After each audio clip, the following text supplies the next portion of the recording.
Un fiscal muy conectado, el que tenía Nayarit, el incendio del Tepopote y sus repercusiones, los conflictos en Venezuela y la intervención de México, los intercambios de militancia entre los partidos políticos, hoy en controversia. Un fiscal en el cártel. Capturan en San Diego, California, al fiscal general de Nayarit, Edgar Beitia. El gobernador Roberto Sandoval se dice sorprendido.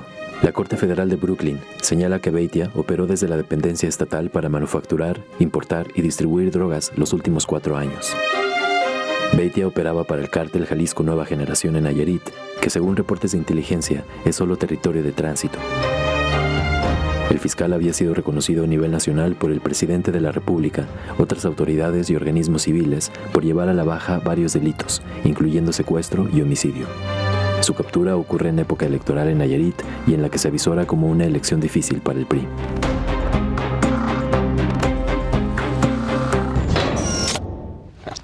Y desde entonces, un día así y otro también, bueno, se menciona que el gobernador está por solicitar licencia y esto podría ocurrir de un momento a otro, pero mejor que lo comenten mis compañeros. Les saludo, Jaime Barrera, buenas noches. Buenas noches. Enrique Tucent. Muy buenas noches. Y Diego Petersen. Buenas noches. Pues ya que se vaya, ¿no? ¿Ya que se vaya? Ya, digo, a ver. Estamos hablando de Roberto Sandoval, ¿eh? Sí, para contextualizar. Roberto. Ni de Peña, ni de otros. Estamos hablando de Roberto Sandoval. No del gobernador Sandoval. No del gobernador Sandoval. Sí, es el gobernador Sandoval, pero el de Nayarit. No, a ver, yo creo que está en una situación absolutamente insostenible, ¿no? O sea, lo peor que se puede decir es que si no sabía, es que se vaya por bruto, ¿no? O sea, no es posible que tú tengas un fiscal que no sepas quién es. Y segundo, si realmente, o sea, él no estaba metido, ¿cómo dejó? O sea, ¿cómo le creyó a este personaje que estaban bajando los delitos? Entonces, no creo que haya manera que se sostenga. No sé si va a aguantar 3 días, 5, 8. Creo que el PRI lo que va a medir es aguantarlo de cara a la elección es todavía peor. Entonces, mejor meter un interino y la elección que se ve perdida de cualquier manera sea lo menos grave posible. Y luego comienzan algunos periodistas a escribir y a especular que hasta van a alcanzar a otros estados, como que por ahí lo leí, Jaime. A ver, primero es paradójico que en el índice de paz que se publica hoy, Nayarit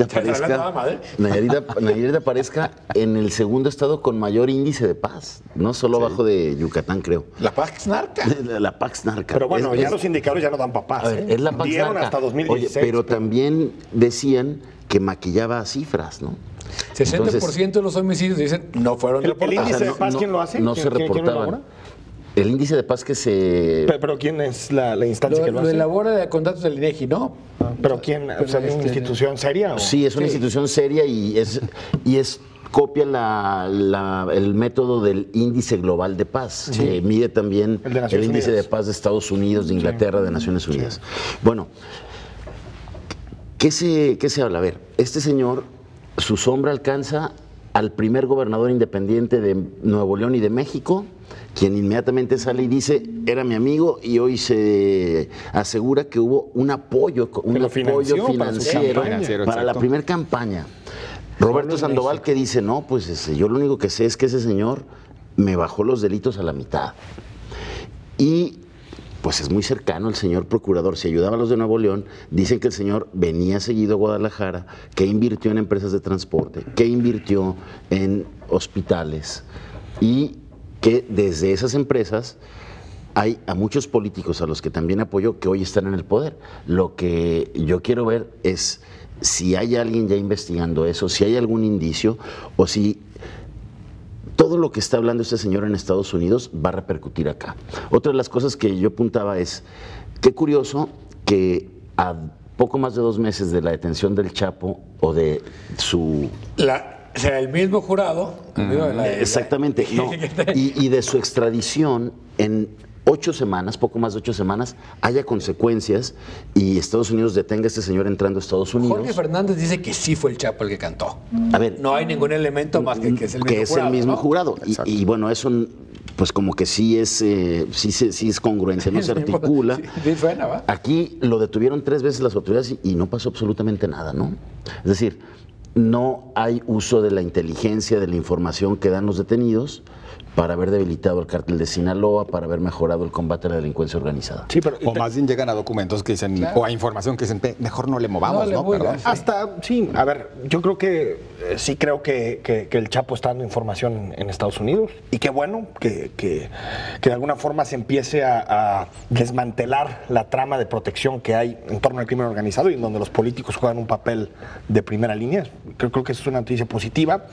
Muchos cerraron los ojos ante lo que sucedía con este fiscal, muchos en el sentido de que el gobierno federal pues tiene forma de saber eso. O sea, un estado que de pronto tiene niveles altos de delincuencia y de pronto llega un nuevo fiscal, llega un nuevo gobernador y de pronto los índices se caen 90% en 2 años. Y nadie se pregunta qué pasó. A ver, todos quisiéramos eso. No te digo que no sea positivo. El asunto es que es muy complicado que solamente con un cambio de figura, de pasar de lo que era un procurador en el estado a un fiscal, que es realmente el único cambio y de nombre, en ese momento caiga 90% de los homicidios. No ha pasado en ningún lado del país y por lo tanto había que sospechar de entrada. Segundo, tampoco me queda claro si el fiscal, si Edgar Beitia, realmente respondía al cártel Jalisco Nueva Generación o si respondía al de Sinaloa o si respondía a los Beltrán Leiva. Parece que a los tres. Es decir, que era un gestor del narco en el estado, más allá de un cártel u otro. Es decir, por lo que he leído, tenía vínculos con uno, con otro y que las investigaciones van por los 3 lados. O sea, no parece que sea un terrateniente directamente del cártel Jalisco Nueva Generación. Y otro asunto que me parece importante es debatir la figura del fiscal. O sea, la figura del fiscal es, digamos, una moneda de 2 caras. Por un lado, creo que para combatir el crimen organizado sí necesita centralizar ciertas atribuciones en una instancia, que en este caso es el fiscal general, pero por otro le das demasiado poder y demasiada fuerza a una sola persona. Y si esa persona se vincula al crimen organizado, casi no hay contrapesos. Incluso los gobernadores que le suelen sacar a la agenda de seguridad dicen, mejor ni me meto o mejor ni pregunto, ¿para qué? Después me puedo tener problemas. Entonces sí, la figura del fiscal tal vez es necesaria para combatir el crimen organizado, pero sí necesita contrapesos. Porque como está pasando con este fiscal, pueden pasar, y con el caso de Bronco, perdón, nada más para dejar, en cualquier país medianamente democrático, si tú recibes una donación para tu campaña de alguien que está vinculado al crimen organizado, en ese momento tendrás que renunciar. O sea, tendrás que renunciar en ese momento y decir, no tengo ninguna credibilidad para seguir siendo gobernador de Nuevo León si recibí una donación de alguien vinculado al crimen organizado. Con un peso, ¿eh? Con un peso. Ahora, mira, yo lo que haría si yo tuviera que ver quiénes son los fiscales que están ahorita en problemas, invítales a todos a cenar a San Antonio. El que no quiera ir a San Diego. Reunión de fiscales en San Diego. Está mejor ir a ver si hay una orden de aprehensión en un juzgado. Exactamente. Que pedir un amparo.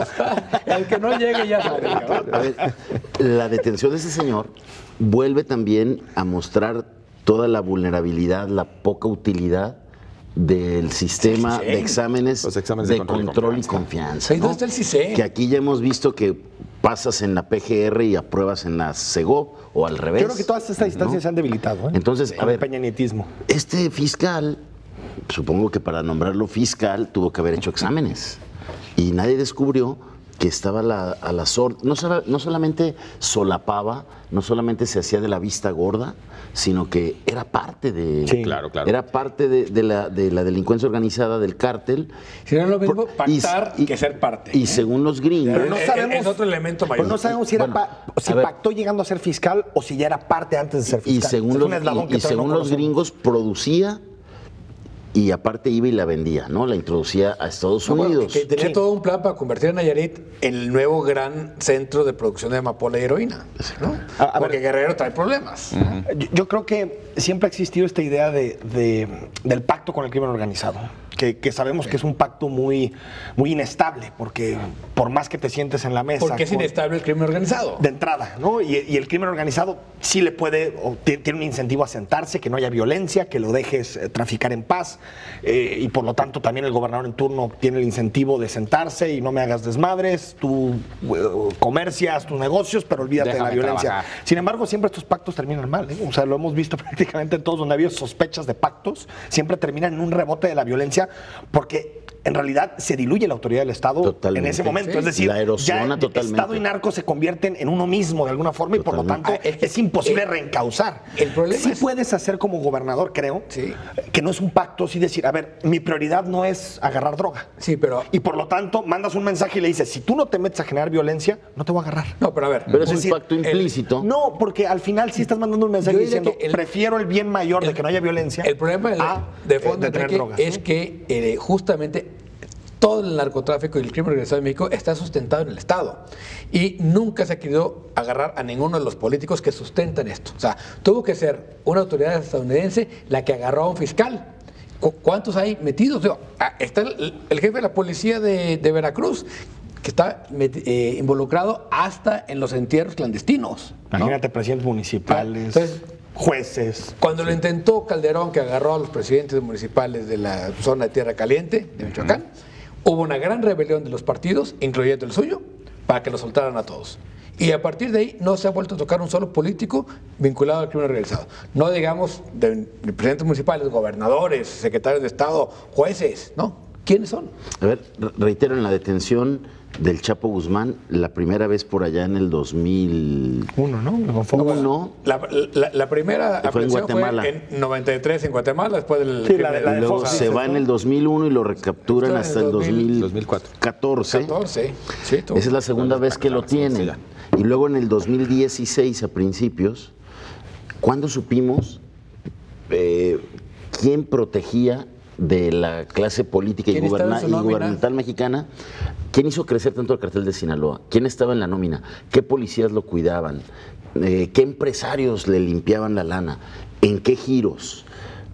Pero fueron decisiones que tomaron presidentes también. Y entonces, Claro. entonces, O sea, Fox y Calderón decidieron atacar a unos y dejar que ¿de crecieran qué otros? sirvió entonces las capturas del Chapo en México?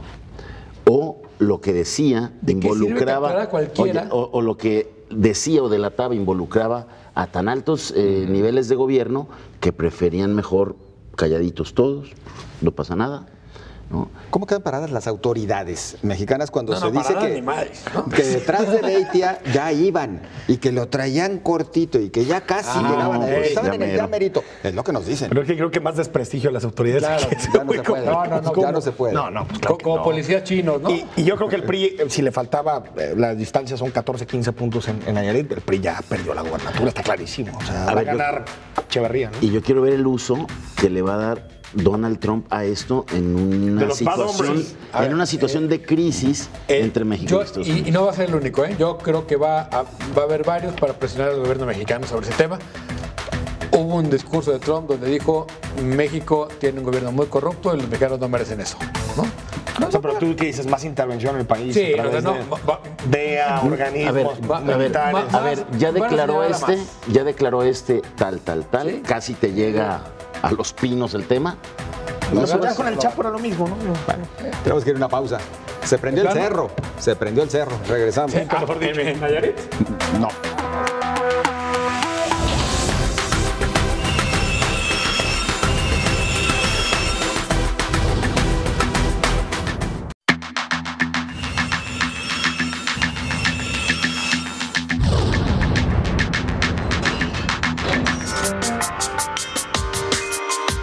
Un incendio con premeditación. Incendio en el Cerro del Tepopote, aledaño al Bosque La Primavera, deja daños en 1000 hectáreas. Es zona no protegida, pero es el único corredor biológico que conecta a la barranca con el Bosque La Primavera.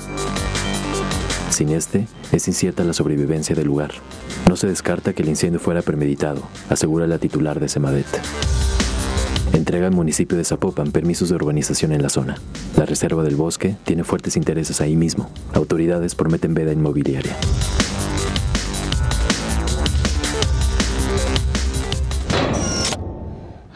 Pues la verdad, todos muy preocupados. La zona metropolitana nubladísima, no, sino toda humeada. Y lo bueno es que no alcanzó ni a Brad Pitt ni al hombre musculoso que abraza El hombre la ciudad. musculoso. Diría la secretaria de Medio Ambiente ya en declaraciones de hoy. Cuando hablaba de la primavera. Exactamente. Lo primero es decirle a los políticos que los incendios no se apagan a salivazos, ¿verdad? O sea, como han hablado, como si realmente les importara, como si realmente hubiera... Está bien que comuniquen, Diego. A ver, tampoco pasa nada. Sí, pero de entrada ya Como dijeron... llegamos planas y planas. No, ya dijeron que se trata de un incidente provocado, ¿no? Sí, tampoco Sin saben. tener los Sin tener elementos. ningún elemento y además, si alguien lo provocó es un verdadero idiota. Pero después dicen provocado. Es decir, si fueron los dueños, ¿no? A ver, porque si es provocado para cambiar el uso de suelo, ya tenían uso de suelo. ¿Para qué lo quemas? Porque Y lo quemado... único que provocas es que la gente voltee a ver el predio y se preocupe por él. Y ahora hasta el Congreso esté metido, el alcalde está metido, el gobernador está metido. ¿Qué ganó? Ya, no me queda claro qué ganó el que lo provocó. Sí, porque ya al quemarse la ley federal forestal Sí, tiene un exactamente. artículo ahí Que te di- manda el paso cero, 20 años. que se va en automático una veda de construcción Pero sigue siendo reserva forestal. a ¿No todo es el reserva área, urbana ya? a todo el área que está. Es que ese es el tema, esa A es ver, la diferencia. a todo el Que, área bueno, que los Que no escribió cambia, a todo el no área cambia que el uso de Milenio. suelo. No, que fue es lo que sincero. dice la ley No, forestal. bueno, pero hay que ver ahí, Acá habría que cambiar. pero hay que ver un tema. Ese predio siempre estuvo contemplado como área de amortiguamiento del bosque de la primavera, porque en sí, si no haya existido la carretera libre a Vallarta, ese predio ya ha sido ¿A hace Tepic? 30 años Parte. incluido en este decreto de protección a la primavera. Es como lo que hizo el macrolibramiento en muchos de los pasos. Algo así, ¿no? Exacto. Entonces, bueno, hasta el PodMed, que es el instrumento El más PodMed moderno, es el que lo sacó. ¿Te vas a atrever a criticar Oye, PodMed? los obvio. saca. Es el que lo sacó. Los Ni saca. Carlos No es Habrá su perfecto, PodMed. más se acerca. Ni Obama tiene un PodMed de Oye. esos. Ni Obama tiene un PodMed de A ver, esos. entonces, Ya quisieron Obama. es el que lo saca y lo deja mucho más vulnerable a las presiones inmobiliarias. totalmente. Entonces, este incendio, que estoy de acuerdo con Diego, lo que hizo es poner ahí en el aparador ese terreno y que lo cuidemos más todos. Y a ver, otra cosa importante nomás, ¿por qué es importante ese predio? No es nomás porque esté al lado, es el punto de conexión de los Exacto. corredores de Es el fauna entre corredor la biológico. barranca Sí, y Tezistán. No, Tezistán y- desde la barranca hasta Sí, la primavera. de la barranca a la que primavera. los grandes gatos que habitan en la primavera necesitan esos corredores, llegar hasta el volcán de Tequila por un lado y hasta la barranca por el otro, ¿no? Sí, a ver, yo creo que en las declaraciones tanto de la Secretaría de Medio Ambiente como de Pablo Lemus, pues de entrada ya... ¿Cuál te decían- pareció más cursi? No. No tanto el asunto de Brad Pitt, no, más bien... Bueno, el hecho- alcalde lo mandó hasta change.org. Ah, ¿qué tal? Bueno, ya el lunes en la mañana, incluso ya por ahí en redes sociales del domingo en la noche ya decían que había sido provocado. No sabían si accidental o incidentalmente, pero provocado. pero Ah, eso provocado sí. para humano, a menos de que caiga un rayo y en ese momento naturalmente se genera, pero que había provocación detrás. La declaración del gobernador es buenísima, dice que el 98% es provocado por especuladores o fumadores. En ese rango. Bueno, Sí, en ese rango. yo creo que lo que quiso decir es que es el 99% provocado por la mano del hombre. Por supuesto, Pero pero puede es que- ser justamente por Pero los... es que eso es obvio, pero Por cuando las tú hablas carnes provocado, asadas, por las cuando tú carnes hablas asadas. provocado en el debate Sí, público si no entiendes hubo rayo, por intereses favor. Claro. de especulación inmobiliarios que quieren cambiar los usos de suelo de la zona. No entiendes a un fumador que por un error o por cualquier cosa tira una colilla y se empieza a quemar. que algo, también ¿no? provocan muchos Ah, incendios. sí, no, pero lo que me refiero es que el provocado, en ese momento, cuando todo el debate era sobre si había especulación inmobiliaria detrás, creo que no fue la mejor salida, sobre todo prácticamente sin investigaciones. Lo segundo, a mí todavía no me queda claro, o sea, he leído distintas interpretaciones en medios sobre exactamente el estatus del tepopote. Unos dicen que sigue siendo forestal, incluso eso dice la Semadet. Otros dicen que ya es reserva urbana por los cambios que introdujo en su momento el PodMed y que en realidad pues, no tendría ningún sentido incendiar porque regresarías al paso 1, que es a todo el inicio de la reforestación, que son los 20 años que te marca la ley. Claro. Pero otros dicen que no, que en realidad ya podría ser urbanizable a partir de ahora y que tienen todo el derecho. Y el asunto que creo que está también, que se tiene que resolver de fondo es, ¿qué se hace en este tipo de espacios que quedan como en el limbo, porque no son áreas protegidas, pero también son fundamentales para el equilibrio ecológico de la zona, que tienen dueños, Sí. que aparte los dueños, dentro de lo que les marca la ley, tienen el derecho de utilizarlos o fomentar algún tipo de actividad para tener plusvalía en la zona? Creo que ahí todavía no nos queda claro hasta dónde se puede llegar. Por ejemplo, tú puedes decirle, oye, en el Tepopote puedes hacer un proyecto de cabañas con tanto cosicus, habitabilidad, pero creo que ese limbo jurídico hace que no sepamos exactamente qué se puede hacer en este dos tipo de datos ahí zonas. importantes. Uno, el cambio de uso de suelo se da, el uso de suelo habitacional se da, si no me equivoco, en el 2009. 2009 ¿no? con ya Juan Sánchez Aldana. Juan Sánchez Aldana, ¿no? Pero habitacional de baja densidad. ¿Cómo se llama? Se está prendiendo el cerro. Se está prendiendo el cerro. Qué bueno que es el cerro y no es el estudio. No me digas que no te sentiste ahí. Y te voy a decir quién compró reserva ahí. Y Pejal.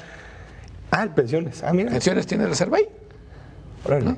Entonces, ¿qué es lo que hay que hacer con un predio así? Si realmente lo quieres conservar, lo que tienes que hacer es cambiar el uso de suelo y pagar los servicios ambientales a los propietarios. O sea, cambiar los servicios ambientales y comprarlo. O comprarlo como reserva. O comprarlo como reserva. Y permutarlo por tus terrenos, ¿no? Decir, oye, a ver, a Zapopan le interesa que eso no se construya, ¿sí? Pero son 1000 hectáreas. No, en el cerro son 600, porque sí, fueron 400. Pero que no valen lo que valen 100 en la ciudad, ¿eh? Sí, pero 600 hectáreas es muchísimo. A ver, pero el tema ahí también es que el IPEJAL no puede comprar como reserva porque pues el IPEJAL es dinero de particulares y esos particulares van a querer hacer negocio pronto ahí. Ellos compraron porque tenía uso de suelo, no por otra razón. Sí, claro que tiene uso de suelo. De todos 600 hectáreas, yo creo que es un costo que se tira muy arriba comprarlo todo. También es el mismo asunto de la Primavera, que tiene también dueños. Y que recuerdan ustedes en 2012 que en la Primavera, cuando aquel incendio que también consumió más de 8,000 hectáreas, se habló y ahí entraron los entonces candidatos a la gubernatura, Jorge Aristóteles Sandoval, Enrique Alfaro, los Fernandos Garza y Guzmán, de que todo se iba a jalar para el gobierno, ¿no? Sí, a ver, que se iba a comprar como reserva. Se iba a estatizar. A ver, en el caso de la Primavera, si tiene propietarios, no puede haber cambios de uso de suelo. La parte de mayor presión es el ejidal. Los propietarios, algunos quieren hacer alguna habitabilidad de baja densidad, pero lo que hay que hacer es subastas inversas, ¿no? O sea, aquí hay $1 millón de pesos, ¿quién me da más hectáreas por este millón, ¿no? En este caso, que sí ya tiene uso de suelo, es revertir el uso de suelo y compensar de alguna manera a los particulares afectados, porque ellos tienen derechos. Nos interesa a todos ese cerro. Tenemos que compensarlos a ellos, punto. ¿Cuánto tiempo va a pasar para que ya no nos interese? Digo, considerando esto de las modas que tomamos así tan pasajeras. O sea, que se vaya de la agenda. Que se nos olvide. Es que sí conecta dos áreas protegidas y es muy importante. Ya no se va a soltar. ¿No? Yo creo que no. El asunto es la salida. Yo pensaría que por ser un cerro que sea de amortiguamiento, de equilibrio ecológico, creo que sí se puede hacer algo si está bien regulado. O sea, sí se puede hacer algo de muy baja densidad. O sea, por ejemplo, como decía, algunas cabañitas, reforestar, bosque. O sea, creo que no habría... Pero es paso de fauna. Es paso fauna, pero creo que sí se podría mantener. O sea, pero otra cosa es comprar y estar comprando todos y que el gobierno se convierta en el propietario de todos los zonas de amortiguamiento. Me parece muy complicado, muy complicado. Y a la luz de lo que pasó en Colomos, que luego las compras no las puedes seguir hasta el origen, habría también que revisar cómo se privatizó esa área. Siempre fue privada, la Primavera es privada. Bueno, pues se vendió. Nunca fue el gobierno, más bien. Es que el asunto es que todo es privado. Y hay que ver si los permisos que se dieron en el 2009 están en regla, porque luego entró el Tribunal Administrativo también ahí. Y también dio la razón a unos fraccionadores que incluso ya tienen el nombre del fraccionamiento, que es la reserva. Y otro es la reserva del bosque, una cosa así. Hasta cínico. Pero, oye, ¿cuántos incendios de estas características tenemos año a año? Y no hay ni una sola sentencia a un especulador o a alguien que tenga intereses inmobiliarios. Entonces, de pronto, está bien. Digo, quieren apagar el incendio a salivazos. No se puede. Seguramente ha habido intereses en quemar, eso me queda clarísimo. Sí. Pero nunca se ha hecho una sola averiguación seria, ni ha llegado un juez, una investigación clara, no hay una sentencia relacionada con ese tema. Ni una sola, ¿eh? Hay una en Cerro Viejo. En la del Cerro Viejo, acuérdate que entró la Profepa, entró incluso la PGR. Pero ¿por qué no hay nadie sentenciado? Y detuvieron algunos. Un migrante, ¿no? A ver, y hubo uno encontraron ahí los... en la Primavera hubo uno en un ejido que encontraron unas llantas quemadas. Pero lo que no entiendo es si es tan claro el asunto inmobiliario de especulación y la quema, ¿por qué no hay nadie pagando por este tema? Nadie. Sí. Nadie. ¿A quién están interrogando hoy? Nadie. No, a mí se me hace que es una buena batalla política, ¿no? Claro. Salirle a pelear a especuladores inmobiliarios que aparte no son nombre. Especuladores fantasmas. Vamos rapidísimo a ver lo que estamos en un tema de impunidad también. Exacto. Vamos a lo que nos dicen en redes sociales. Muchas gracias a ustedes por participar. Más del 90% de los incendios forestales son provocados. ¿Qué debe hacer el gobierno cuando hay intereses de urbanización como el Tepopote? Dice José Luis, fácil, impedir cualquier intervención que no sea de reforestación durante los siguientes 50 años, supervisada por CONAFOR. Ya le aumentó a 50 años, José Luis. 2 siglos. Muchas gracias. 2 siglos. Exactamente. Pero bueno, nosotros tenemos que irnos a una pausa y regresamos. Golpe de Estado en Venezuela, ¿cómo calificar lo que está sucediendo allá? Regresamos enseguida.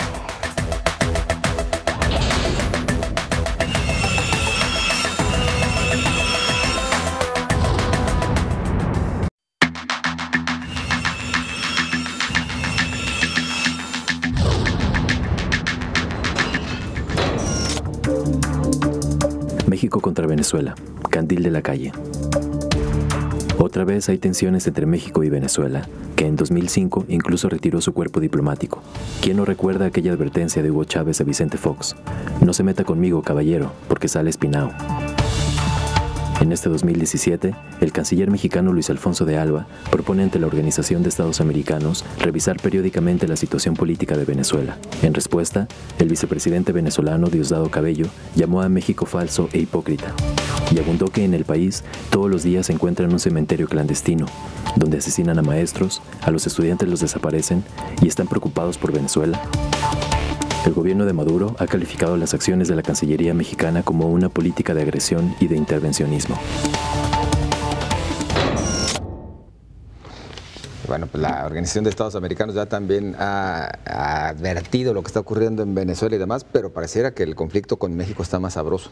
Sí. No con los demás 20 y tantos países, ¿no? A ver, de entrada yo creo que Venezuela siempre genera mucha polémica, mucha polarización, porque entra mucho el debate ideológico cuando hablamos de Venezuela. Sí creo que, al menos desde la muerte de Chávez, el país se ha convertido ya, si no en una dictadura completa, pues yo creo que sí en un sistema autoritario ya bastante claro, ¿no? Donde el último punto o la punta del iceberg que supimos la semana pasada fue cuando el Tribunal Constitucional decidió, por supuesto, por un desacato, que debería ser un tema administrativo no tan grave, usurpar las atribuciones del Parlamento venezolano, donde la oposición tiene mayoría, y decidir que pues las iba a ejercer quien el Tribunal Constitucional decidiera, y el Tribunal Constitucional tiene una mayoría de Maduro y del Partido Socialista Unido de Venezuela, pues clarísima. Ahí es cuando México se sube a la ola. A mí me parece interesante que México, con los problemas que tenemos aquí, se ponga en la primera línea de defensa de la democracia y de los derechos humanos en la Organización de Estados Americanos. Me parece interesante porque la doctrina histórica de política exterior de México nunca fue así, al revés. Y también era una especie como de escudo propio, personal de México, de yo no me meto contigo, tú haz lo que quieras ahí en tu territorio. Y tampoco me ventanees. Y tú tampoco me digas nada de lo que yo hago aquí en este país, ¿no? Incluso por eso durante muchos años había mucho prestigio de la diplomacia mexicana, porque era muy sencillo negociar con México en algún momento. Pero ahora creo que la intención de que se suba primero Luis Videgaray, después el presidente Enrique Peña Nieto haga declaraciones, el presidente del PRI, que todos empiecen a hablar de Venezuela, es pensando en 2018. O sea, creo que el objetivo de que el PRI y la presidencia se suba es intentar hacer el vínculo que ya se hizo en 2006 entre Venezuela y Andrés Manuel López Obrador. Lo mismo Calderón. Si tú te metes a ver la cuenta de Twitter de Felipe Calderón, ha hablado de Venezuela desde hace 15 días, no suelta el tema. Y me parece interesante porque si hay un partido no asociado a la democracia, es el PRI. Y el PRI está defendiendo la democracia. Y si hay un partido que ha violado derechos humanos como el PAN cuando gobernó Felipe Calderón, que no le respeta los derechos humanos a los homosexuales, que no quiere que las niñas violadas ni siquiera puedan interrumpir embarazos, desaparecidos, más de 100,000 muertos en el sexenio, es precisamente el Partido de Acción Nacional, y son los dos que se ponen a la defensa de la democracia. Me parece muy hipócrita. Pero es cierto que para tener la boca grande que tener la cola corta. O sea, no somos Noruega, pues eso me refiero. A México le fue muy mal metiéndose en este tema, porque le dio chance a Venezuela de encontrar un enemigo fácil, ¿no? O sea, le dimos incluso la salida a Maduro, ¿no? Frente a lo que empezaba a ser ya dentro de la OEA con una gran presión, ¿no? Exacto. Entonces creo que fue un error gravísimo haberse metido como se metió. Pero es que lo que buscan es 2018. Y la otra, evidente, hay ya decir como todo el rollo de que John Ackerman, ¿no? El gran ideólogo de Morena, que no ha quedado tan claro que sea el único ideólogo ni el gran ideólogo, pero ya lo agarraron de puerquito, es decir, él es el ideólogo de Morena y él defiende a Venezuela, por lo tanto, otra vez quieren juntar a Andrés Manuel con Venezuela. Ahora, eso no quita que Venezuela es un desastre. Sí, totalmente. Y que México, también. Yo creo que, digamos, esa política de no intervención era tal cual una política hipócrita, ¿no? Para mantener un status quo de no democracia, y que México tiene que tomar un papel en la defensa de los derechos humanos. Cuando respetas aquí. A ver, espérame. Pero empezando por acá. Yo, desde luego, creo que México no tiene, por su historia de protección a los derechos humanos y promoción de respeto a los derechos humanos, la autoridad moral para salir a estar en la primera línea de la crítica a Venezuela. Pero sí no creo que en México ha existido el secuestro del Congreso y un golpe de Estado técnico como el que quería hacer Maduro. Y en ese 70 sentido, años existió y, ya ahorita, y en sí. esos sentidos se puede denunciar. Creo, y lo que Claro. veo, lo que yo veo en Venezuela es el desmoronamiento de una democracia y el inicio o la pretensión de instalar una dictadura total. Y esa la hay el día que exterminen a la oposición, y hay un franco trabajo de exterminio de la oposición en Venezuela, que eso hay que denunciar. Digo, hay presos políticos ahí injustamente detenidos que se han denunciado en todo el mundo y que pues se resiste a liberar. Entonces yo creo que debe de crecer muchísimo la presión internacional para que eso pueda cambiar ahí. Veíamos las imágenes hoy, ahí las estamos viendo de enfrentamiento ya total.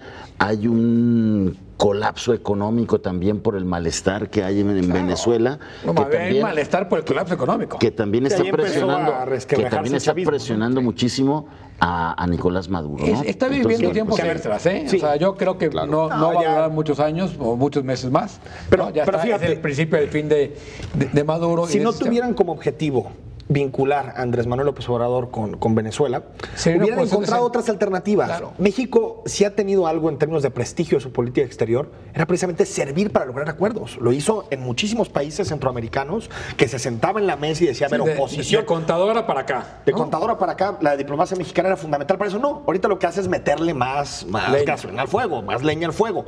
Por ejemplo, José Luis Rodríguez Zapatero. Una sí- tradición que quiso poner Jorge Castañeda, por ejemplo. Jorge Castañeda no, Jorge es quería, más intervencionista. Jorge Castañeda Jorge lo que quería buscó- denunciar la sí. violación de derechos humanos. No, a ver, y que y México, estoy de acuerdo contigo. y Porque que México hablaba ya de una democracia. y que México no Estoy- tuviera este papel hipócrita Sí. de no A levantar ver, la voz, de hacerse como que el Estoy de que no acuerdo veía. que cuando se violan derechos humanos, ahorita hay presos políticos en Venezuela, la división de poderes ya es ficticia, todo está totalmente absorbido por el chavismo. Creo que hay que denunciarlo. Los derechos humanos y la democracia son valores universales, que tendrán que estar por encima de las fronteras nacionales. Pero no sé si le toca al gobierno mexicano hacer esa denuncia. No, sí le puede sí. tocar a la sociedad civil, ¿Debería sí le puede mantenerse tocar... en silencio el gobierno Creo mexicano? que debería de ser muy respetuoso. Yo veo partiendo positivo de que México, rompa ese silencio de que México, que ha tenido durante de que mucho México tiempo. no ha aceptado Sí. prácticamente ninguna denuncia en materia de derechos humanos de organismos internacionales. Ninguna es ninguna. Por ejemplo, con Calderón sí se aceptaron. Se aceptaron Sí. algunas, Pero- con esto nunca. Corrió a la Comisión Interamericana de Derechos Humanos, al grupo interdisciplinario, porque no ponía lo que querían escuchar. Bueno, O sea, lo corrió, hablar nosotros oye, de democracia lo y corrió derechos después de humanos. que lo tuvo 2 años financiándole, Sí. pagándole un Perfecto. dineral. Y no llegó a la investigación final y lo corrió. Pero a ver, yo sí creo que, otra vez, el gran problema es que para tener, Eso no tiene que autoridad moral, si México simplemente se hubiera limitado a votar en la OEA, apoyarlo. ¿no? Y no haber querido ser protagonista en este Encabezó caso, el bloque. lo hubiera ido mucho mejor. Y le salió al revés, porque lo que le está dando es una salida a Venezuela para tener un alter ego con quien pelearse y denunciar un gran complot internacional, cuando el problema es interno. Venezuela se está desbaratando Bueno, día a día. En ese sentido sí le ganó el protagonismo a Videgaray. Videgaray quería el reflector internacional que como quiere- para levantar Era su un poco. oportunidad. Lo que quiere, y me queda clarísimo, es el inicio de la campaña de miedo de 2018. Eso me queda clarísimo que son este tipo de declaraciones. O sea, porque si no, no la entiendes. Puede decir Luis Videgaray, haremos todo para que se restablezca el orden constitucional. Hay 5 Lo o que hace 6 es columnas vincular- A que se han ver, dedicado solo a eso. no. Aparte, los medios han hablado, sobre todo nacionales, muchísimo de este tema. Y claro que hay gente en Morena que propicia. Uno es John Ackerman, otro es Jade Cole, que han hecho declaraciones basura, güey, que la mejor democracia del mundo es la cubana o la venezolana. Eso es una izquierda trasnochada. terrible. Pero por es donde dices, ¿quién realmente es el alter ego de Andrés Manuel? ¿Es gente como John Ackerman, porque sí, nos tendría que dar miedo? ¿O es gente como Alfonso Romo, por ejemplo? Sí. Que tiene una opinión distinta, que Claro. tiene una opinión mucho. Es un ¿Quién hombre- va a ganar? O sea, cuando está- venga la grilla con Andrés Manuel, ¿qué posición va a ganar? ¿La más radical de los la Jacobs, Ackerman, Martí Batres? que son mucho más grillos que el grupo de empresarios que está apoyando. Yo creo que tenemos que lo van a tragar. Oye, que está trabajando el proyecto de nación de... Sí, académicos muy serios, como Rogelio de la O, como Que son gente de izquierda, pero moderada y que entienden cómo funciona un país. ¿Y esta campaña de miedo funcionaría nuevamente en contra de Andrés Manuel López Obrador? Yo creo que es la única apuesta posible. Lo que están viendo es, vámonos contra él, ¿no? Porque si ya funcionó una vez, puede funcionar otra, porque por otro lado no puede pegar. La prueba de ello es que se quisieron agarrar muchísimo de esta declaración contra el ejército, que culminó con esta fiesta que le hizo Peña Nieto a miles de soldados concentrados en el Estado de México. Te digo, es pura electoral, es puro tema electorero. Yo creo que con Andrés Manuel es más difícil por lo que ha pasado después de 2006. O sea, porque en 2006 nos dijeron, es que Andrés Manuel lo quería es derrochar el presupuesto y endeudarnos hasta las nubes. 50% del PIB de deuda en los últimos dos gobiernos. Ya lo hizo Peña, ¿qué más? Oye, no vamos a crecer nada en términos económicos. Tampoco. El peor sexenio desde que se instaló el neoliberalismo en México ha sido el de Peña Nieto en términos de crecimiento, 1.9% de promedio. Creo que lo que está haciendo, por ejemplo, gente como Alfonso Romo, que es, a ver, juzguen a Andrés Manuel más que por estereotipos, más que por otra cosa, por sus resultados en la Ciudad de México. Si es un peligro en materia de gasto, a ver, revísenlo. Si es un peligro en materia de libertad de expresión, ¿cuántos periodistas pidió Andrés Manuel que los corrieran de su medio cuando era jefe de gobierno del Distrito Federal? Creo que eso es una opción más sensata, analizar lo que ha hecho Andrés Manuel que vincularlo con Chávez. Me parece ya que ese discurso ya se borró. Sí, ahora. No, para cerrar el tema de verdad, sí hay intereses electorales, pero de que eso se estaba poniendo muy rojo y que, digamos, ya Maduro ha llevado a un extremo al pueblo de Venezuela terrible, ¿eh? O sea, hay problemas económicos muy graves, problema de hambre muy grave, de derechos civiles muy grave, ¿no? Y de democracia. Entonces, eso ya no tiene sentido. Y fíjate, es decir, de que la comunidad internacional debería alzar la voz para que algo ocurra en Venezuela, tendría que hacerse. Sí, y en otros países también, en México. Sí, o sea, por ejemplo, sobre lo que está pasando en México hay que hacer la voz. A mí me encanta que la derecha en México, cuando se reúne con Venezuela, cuando criticamos a Venezuela, se incendia. Pero no se incendia cuando vamos a hacer negocios con Arabia Saudita, donde es una dictadura. O sea, me parece de pronto que hay doble rasero. Hay que condenar las dictaduras siempre, estén en Venezuela o estén en Arabia Saudita, en Irán. Y hay que condenar lo que está pasando en México. Sí, claro. No, hay que empezar por ahí. Bien. Entonces, no les perdonamos, pero se actuó mal. Creo que la salida de Venezuela es que en los próximos 6-8 meses, que parece que por ahí va la mesa de negociación con Rodríguez Zapatero, se convocan elecciones. Venezuela ya tiene que ir a elecciones y elegir un nuevo presidente. Maduro no. A ver, la presión internacional sí ayudó a que se tratara de revertir a medias el asunto del tribunal.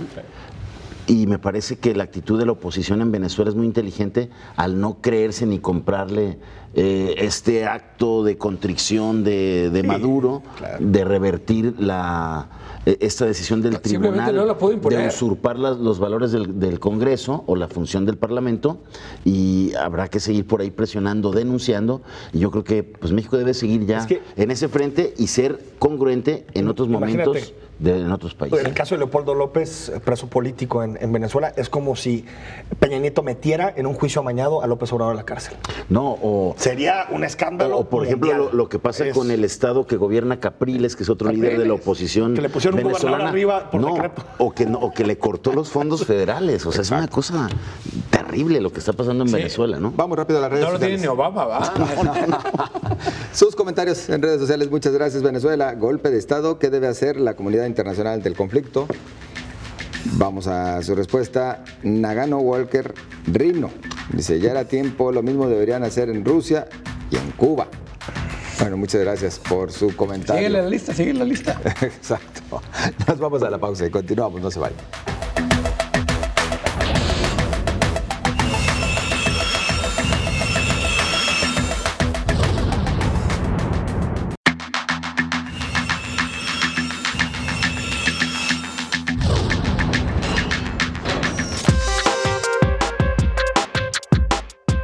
Chapulines políticos.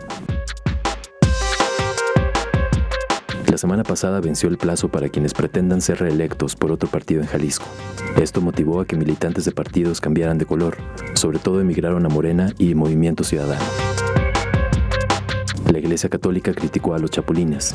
En la zona metropolitana, al PAN renunciaron los regidores de Tonalá, Jorge Vizcarra y Guillermo Mendoza Quintero. En Zapopan, José Hiram Torres y Ana Lidia Sandoval. Movimiento Ciudadano anunció la incorporación a sus filas de 125 líderes regionales. En tanto, Morena suma otro importante número, incluso exmilitantes de Movimiento Ciudadano, además de que ha sumado a los empresarios Carlos Lomelí y Enrique Michel.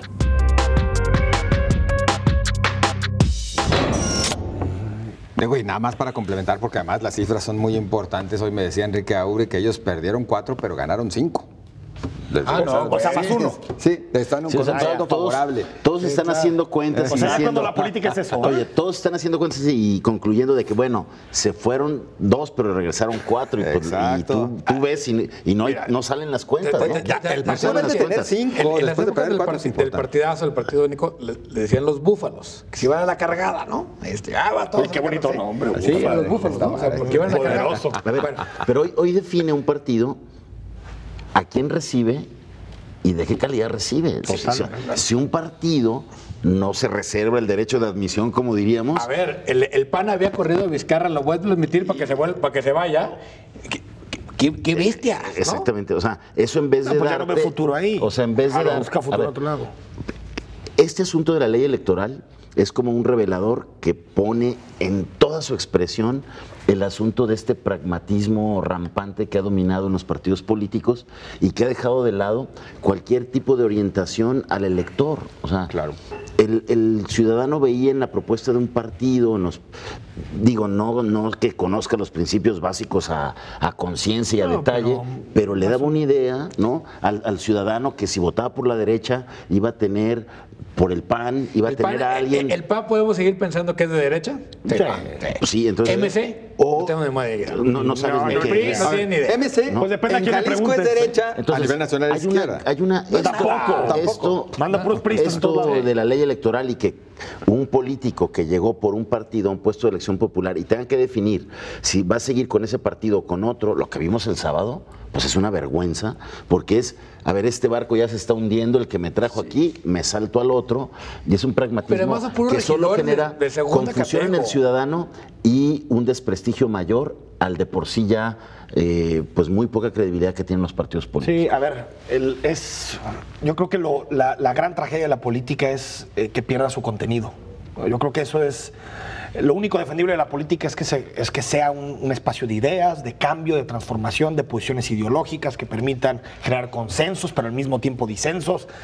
Y creo que estamos en un momento de extremo pragmatismo en Jalisco, que es un nivel totalmente alarmante. O sea, por un lado vemos a un Partido de Acción Nacional desfondándose. Creo que quien se va a quedar aferrado al PAN en Jalisco va a ser el sector más conservador, la ultraderecha, y algunos que son pragmáticos y que entienden que le pueden seguir sacando algunas cosas al PAN, ¿no? Puede seguir administrando el famoso grupo comité debilitado, porque algunos también ya están por salir del Partido de Acción Nacional. En el caso del Movimiento Ciudadano es paradigmático porque siempre ha sido muy borroso el asunto ideológico de MC. Es muy complicado definir a Movimiento Ciudadano porque aparte Movimiento Ciudadano es nada más una cáscara. Es el alfarismo en términos de proyecto político. Y Alfaro también es una persona que un día puede pensar una cosa y otro día puede pensar otra. Entonces también un día apuesta por sector público, otro por sector privado. Me parece que en términos de ideológicos el alfarismo no tiene una consistencia clara, es más bien atarse a un líder. Y lo que es interesante en el caso de MC también es que está haciendo una coalición. O sea, las encuestas le dan casi todas 15, 16, 18, hasta 20 puntos en la gubernatura Enrique Alfaro. Y está haciendo una coalición partidista política que parece como si necesitara a todos esos para ganar la elección a gobernador. O sea, recibiendo de todos. Por eso, es una coalición política donde está ya el grupo de la Universidad de Guadalajara, donde está el Partido de Acción Nacional, donde está gente vinculada al Partido Verde, priistas que están enojados. Es decir, es una coalición partidista enorme. Sí, y fíjate, y al mismo tiempo lo que es paradójico es que su coalición social, que creo que fue muy importante para que ganara Guadalajara, organizaciones sociales, académicos, especialistas que lo empujaron, que confiaron en Enrique Alfaro, se está haciendo cada vez más pequeña por todos los escándalos que ha habido en la administración, por ejemplo, en el caso del DEAN y todo eso. A lo que me refiero es que es paradójico, coalición sota política y una coalición social. Yo creo que son dos cosas. Uno, Enrique Alfaro está pensando ya en términos más de poder que propiamente de la elección. Pero eso va en contra incluso. Sí, pero está pensando... porque entre más sumes, menos puedes cambiar. En una coalición de poder para poder.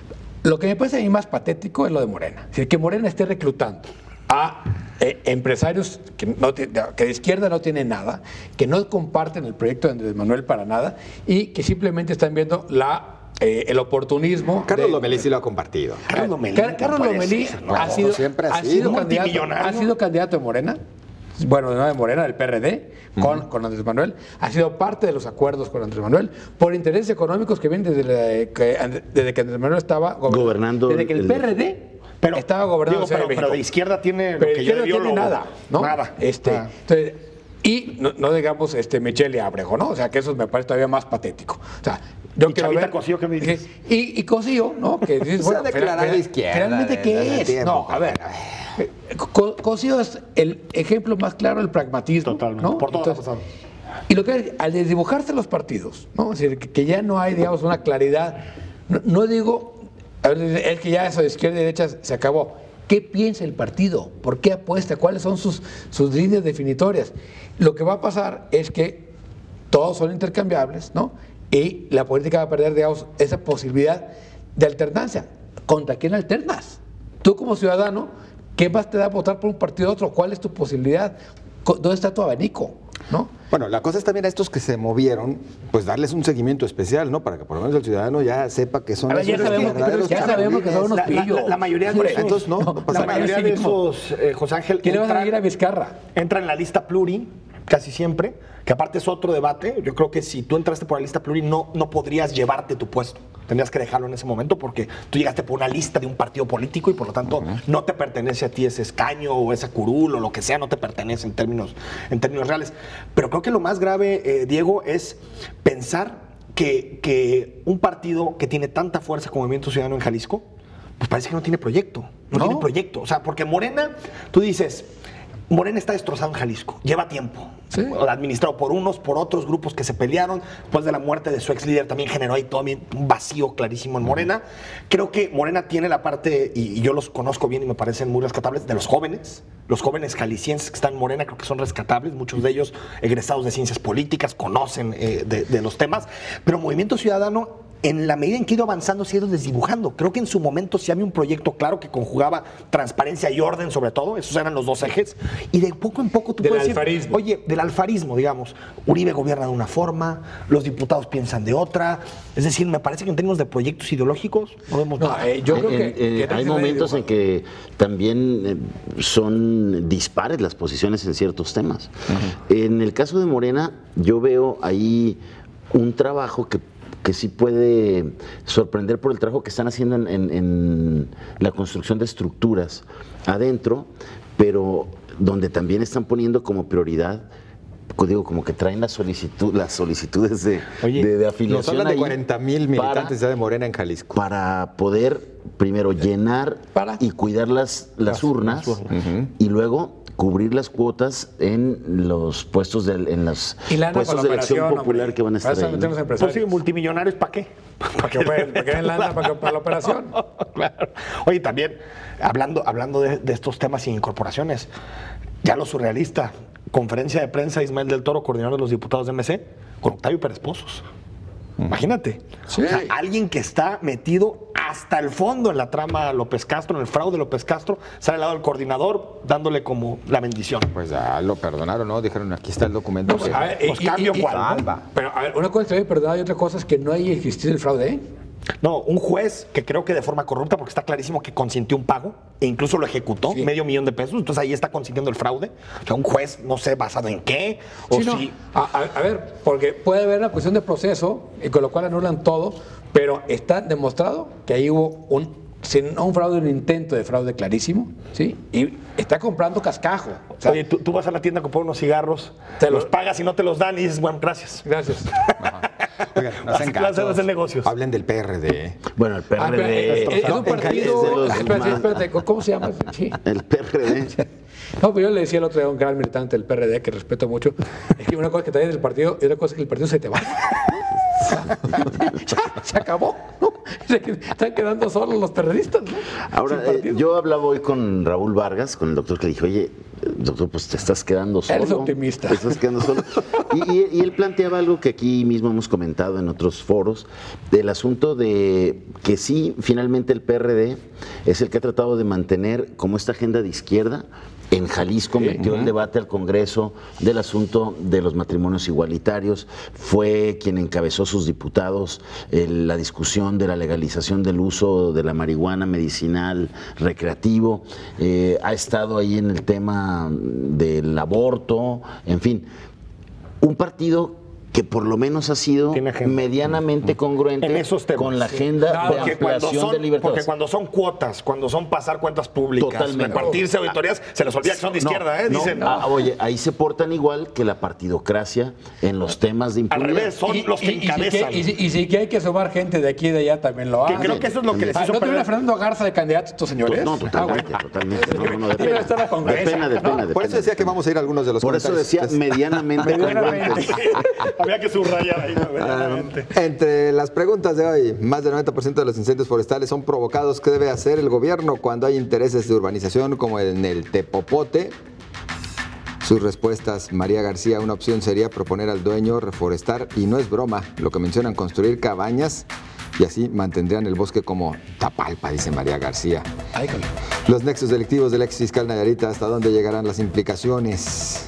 Comentarios, bueno, nos dicen: ya abran los ojos, dice Robert Sandoval, no es el de Nayarit, ¿verdad?